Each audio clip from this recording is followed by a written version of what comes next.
En France, toutes les réformes des retraites sont envisageables du moment que l'on ne donne pas un millimètre de liberté en plus aux Français. La liberté, c'est un truc pour faire joli sur le fronton des mairies, c'est pas un truc à prendre au sérieux. D'abord parce que nous ne sommes pas encore des adultes et cela ne serait pas nous rendre service que de nous donner la moindre responsabilité sur un tiers de nos revenus toute notre vie, avant notre majorité réelle, qui en France est autour de 120 ans. Enfin, sauf pour les technocrates, qui peuvent s'occuper d'eux-mêmes et des autres dès l'âge de 24 ans en sortant de l'ENA.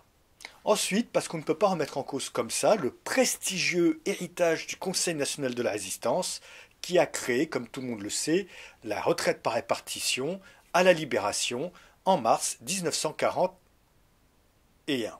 Enfin, peu importe. L'important est que la retraite par capitalisation soit interdite afin que seuls les riches puissent empocher les profits colossaux et dégueulasses de la bourse, selon la doctrine de la Sainte Église socialiste. Bah oui, si tu laissais les gens libres, ils seraient capables d'abandonner la religion d'État, de vivre dans le péché capitaliste et d'aimer ça.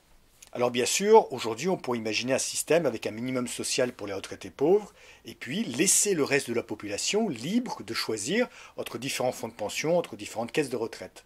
Mais d'abord, la liberté, encore une fois, faut pas déconner, et puis ça détruirait les liens sociaux.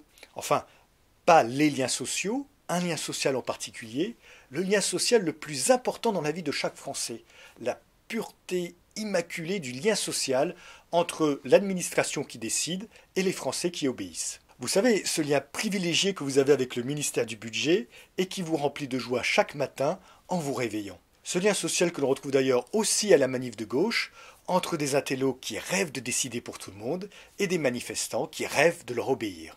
Eh ben oui, si la majorité réelle est à 120 ans, l'adolescence, ça va de 20 à 100 ans.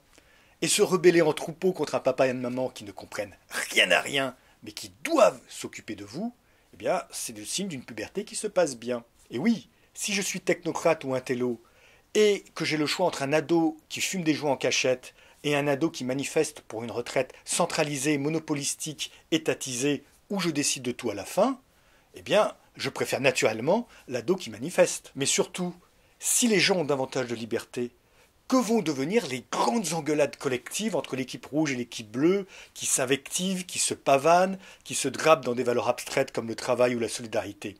Et surtout, si chacun est libre de quitter ce cirque hystérique, que vont devenir les artistes sur la piste, les prestigitateurs, les acrobates, et surtout les clowns? Eh ben oui, faut penser à tout ça avant de demander plus de liberté. C'est pas si simple que ça la vie. Vous verrez, vous comprendrez un jour lorsque vous atteindrez votre majorité réelle, à 120 ans. Enfin, si on ne la recule pas d'ici là.